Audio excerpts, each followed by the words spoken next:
365 Sports. Ari Temkin, he's a co-host, a part of the Big 12 Radio Network, and does a lot more than that. He is a rock star, and he joins us on 365 Sports. Whoever has ever introduced you better than that?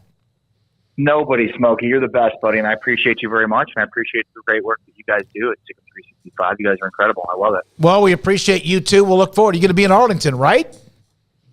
Absolutely. Okay. I wouldn't miss it in the world. I live in Dallas. Corey, I better be there. Well, if you're not, we're going to call somebody and look for you. Now, the poll came out today. I released the one I did last week, which is almost very close to identical. Your thoughts? Texas at 1, defending champion K-State is 3, and what are your thoughts about the poll that came out today? Yeah, I mean, I guess I should have expected that my poll would be somewhat controversial. If you're wondering who the one next to Oklahoma State's name was for the Big 12 championship, you're talking to the idiot that did that. Look, I mean, I don't know how anybody could have watched this league the last couple of years and then figured that the favorite will win the league again.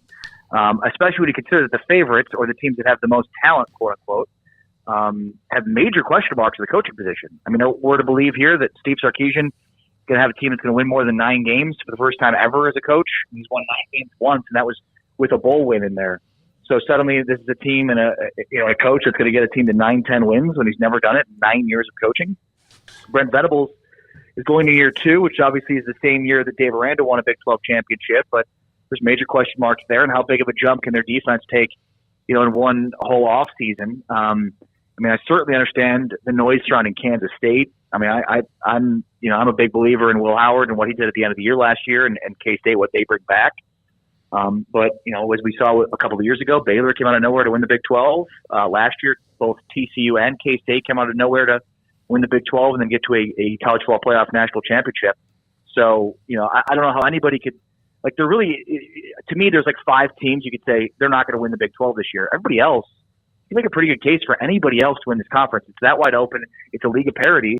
And so in a year where we don't really know who the best team is, I went with the best coach, the most consistent coach. I'm betting on Mike Gundy, and I'm certainly betting on the come for some of these players at Oklahoma State. That's the reason I picked Oklahoma State to win the Big 12, despite the lack of success they've had against OU, number 1, and number 2, the lack of success they had winning the Big 12.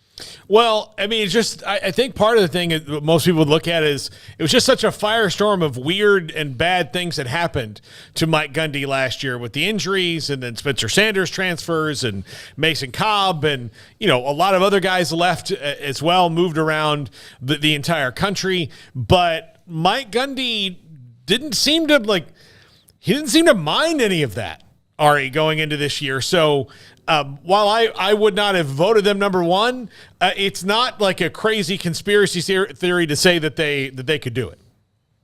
Yeah, I mean, again, this is a league of parity, right? I mean, if you pick Mississippi State to win the SEC, people are going to look at you sideways because of how good and consistent Georgia and Alabama have been at the top of that conference. That's just not been the case here in the Big 12. And there's no indication that this is going to stop being a league of parity. That's what I just keep going back to is how did 41 media members decide that Texas was going to win this conference when, that's basically 2/3 of all voters that voted on this. When, again, Steve Sarkisian has never won more than 8 games in regular season, and there's just been a lot of disappointment surrounding Texas. Now, none of that has any bearing on this year. I understand that. But I just find it hard to believe that a league that has been this hard to predict the last couple of years will suddenly go chalk when, to me, Texas is not a team worthy of being chalk this season. As for Oklahoma State, look, I mean, Alan Bowman has put up some big-time numbers when he's been healthy in the Big 12. So he's returning to a conference where he's put up big-time numbers. I think he has learned from 2 years under Jim Harbaugh at Michigan, and I think he's got a better experience through that. I think, if he stays healthy, it's a big if, but it's like that for everybody. That's where I like their upside. I love Brennan Presley, so you've got a legitimate you've got a legitimate number 1 wideout. And I like Ollie Gordon in terms of the running game. You mentioned Mason Cobb is gone. Colin Oliver is still there. And then Kendall Daniels, who was one of the top safeties in college football last year, now moves in to be kind of a rover for them, which I love. I think that's the perfect position for him. So I just see a ton of upside for a team in a league that, again, multiple years in a row now, we've just seen, we have to expect the unexpected. I guess I was surprised that there were more teams represented with numbers that were being picked at the top of the conference. I think a lot of people look at the talent of Texas, and look, I buy it too in terms of their talent, but you can literally make a case to me for every team in the Big 12, with the exception of the 4 newcomers in West Virginia to win the conference this year. Ari, you know a thing or two about the Kansas Jayhawks, and Lance Leipold, obviously, really great year last year. The what if of, if Jalen Daniels doesn't get hurt, where do they end up when all is said and done? But he's back. Others are back as well, and there seems to be a positive feeling, but, you got to go out there and actually do it. Where are you on the scale of Kansas repeating or even, going past what they did last year, or do you think there's a little bit of a fallback in store? I love that hat, Craig. That's an awesome looking hat too, by the way. Thank you, brother. So I mean, as some of you may know, I'm a KU grad, and so last year was incredible. I had a decent amount of money on the over at 2.5 last year for KU, and had that in 4 weeks. This was a program, guys, that had really been performing at an FCS level for a decade in the Power Five. I mean, they were not even winning games against FCS opponents at the beginning of the year. That's how bad they had been. So the fact that they got back to a bowl game, the fact that they played one of the best and most entertaining bowl games in the entire bowl season, the Liberty Bowl last year against Arkansas. Again, they lost. They were down by more than 2 touchdowns with about 3 minutes to go. It was incredible. It's nothing short of a miracle. And then when you consider that, oh, by the way, they've got the preseason offensive player of the year and 4 players that have made the Big 12 all-conference team, and then another glaring omission, and Kenny Logan, a guy that was an all-conference performer last year. My big thing on KU is their defense. I think they got through last year with a little bit of bells and whistles in terms of quick rotations. Teams caught up with them. They were playing at a faster pace, and so they weren't able to substitute as much. Therefore, they weren't as fresh, and they were eaten alive.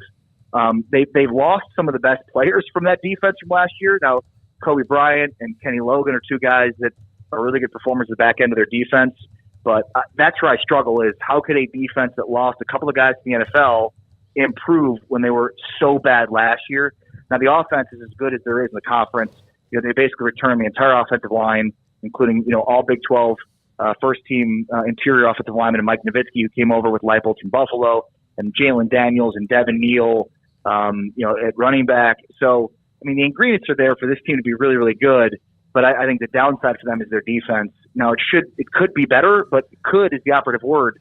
We're not sure, and especially based on the personnel they've lost to the NFL last year, I'm not certain that's going to be better, and that's where I struggle with them. But look, this was a team that wasn't even competing at a Big 12 level. So for me, I was at the point as a KU alum and fan, like I just want to turn on my TV on Saturdays and watch them compete for 4 quarters. Well, they obviously did that last year. All right, what team is the hardest for you to get a read on? Baylor. Mm-hmm. I love Dave Aranda. So I start there, and it's like, okay, in 3 years, it's been very up and down. He's unlike any other coach I've ever been around in all of sports, in terms of his introspection, his willingness, to be introspective, his willingness to, take a hard look at things and overcome issues. They've had obviously a lot of changeover in terms of their staff in just a few short years.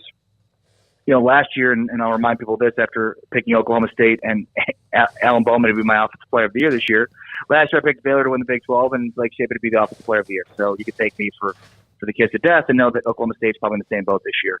But look, I still believe in Blake Shapen. We saw him play at a high level at times. I think, and I'm sure you guys share the sentiment, that like what was around Blake Shapen probably wasn't helping him. And, so I think with Richard Reese and what he was able to do last year, and then Shapen, and then hopefully some semblance of playmakers on the outside, I certainly could see Baylor as being a team competing towards the top of the conference.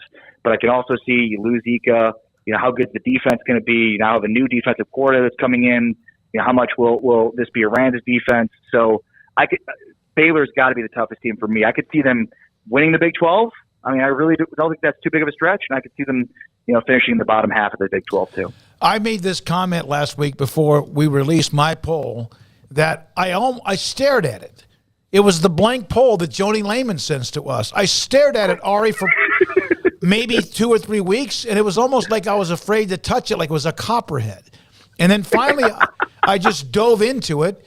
I was like, this is not, I'm not going to get I may get ridiculed, but to me, it's an impossible task. But in the end, it was kind of fun. But I agree. In Baylor, I have him at 6. I thought about maybe 7 or 8. I even thought maybe, how about 5? But how many times have you asked Dave Aranda a question, and I don't know how often, I don't know the interview process, but I know you guys get a lot. How many times have you asked him a question, he's answered it with some philosophy or whatever, and you may have forgotten the question? Every time? Well, every time you ask a question and then you pay attention, you're like, wow, that's amazing. And then he keeps going and you're like, that's amazing. And then you're like, what's he talking about? Absolutely, man. You're right. And then he comes back home and then you're like, oh, that's amazing. I love this guy. Yep. But he's so personable. I mean, obviously the answers and the philosophy are one thing. He's so personable. I think he's somebody that practices very much what he preaches.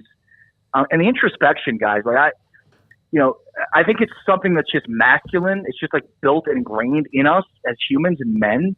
So like, we don't want to be reflective of past failures. We don't want to be reflective, period. Just constantly move forward. And that's such a dynamic of the psychology involved in football coaching. Like, nope, we're just looking forward. We're not worried about what happened. We're looking forward. I think it's the coaches that understand when to be introspective and how to be introspective. They're the best coaches in sports. And I think Aranda does that better than anybody. Amongst the 4 new fan bases, who have you guys seen maybe the most interesting or I guess most abundant reactions from as far as their excitement level and, now starting to follow the Big 12 on a regular basis? Yeah, I mean, you've got 4 new fan bases that are ecstatic to be in the Big 12. You've got 4 programs that are ecstatic to be in the Big 12. They've all put significant investments behind what they're doing. I mean, we talked with the athletic director at the University of Houston, and it's like, man, they made a lot of these investments here without having any idea of if they would get into the conference, right? Like they hired Dana Holgerson, a sitting Power 5 head coach. They've invested a ton of money into their facilities. They did all that blindly without ever knowing that it would actually lead them into a conference invite. And if Texas and OU don't leave, who knows if it ever comes to fruition? Mm-hmm. So, I mean, you have programs that bet on themselves. I mean, UCF is one of the greatest stories ever. I mean, when you think back about like the Jim Leavitt South Florida teams that were really good, and if you were to say like, oh, in 20 years, the big UCF's going to be in the Big 12 and USF is still going to be in the group of 5. They're like, what? How could that possibly be? USF was the first, of those programs to really come into the national landscape. And UCF, I think they saw what happened with USF and have taken it to the next level. And, for a program that started in the late 60s as a Division III program to now be sitting here with a seat at a Power 5 with a proven Power 5 head coach, Gus Malzahn. I mean, that's incredible. It's an incredible story.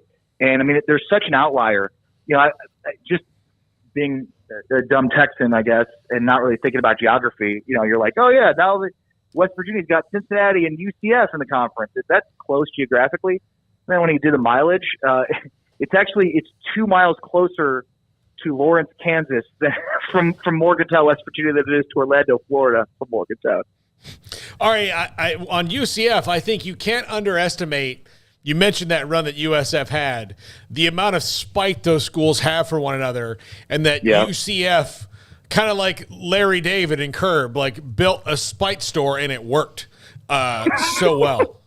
And you know that, Paul, obviously with your history in that state. No, and I know people at USF that, I mean, they look at UCF getting into the Big 12 as an affront on decisions that they made in that period of time that led them astray. And it's about investment, I mean, look, I mean, I get it. If you're USF, what kind of investments are you making into your football facilities and whatnot without having any assurances that money is coming back? I mean, these are high stakes gambles. And for UCF, it clearly paid off with the investments they've made. And for USF, it's a great, it's a great story. And maybe they were first to market and were first to become kind of one of those second tier programs in the state of Florida to have a national name for themselves.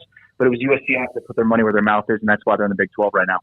Ari, it's always great to be on with you guys, and we'll see you, Dave, you, and others next week in Arlington. Can't wait to see you, and thanks for your time. And by the way, I'm working on maybe getting one of these 365 sports caps for you to have whenever you want to wear it. Awesome, yes. Send my way, and I'll pimp it whenever. That's awesome. That's a great hat, and you guys are doing fantastic work at 365. We're so happy to be partnered with you guys, to have you guys on to talk about your insights within the Big 12 and Baylor, and can't wait to catch up with you guys at Big 12 Media Days next week. Look forward to it. Ari Temkin, Big 12 Radio Network, Sirius and XM, and does a lot. I mean, Cowboys and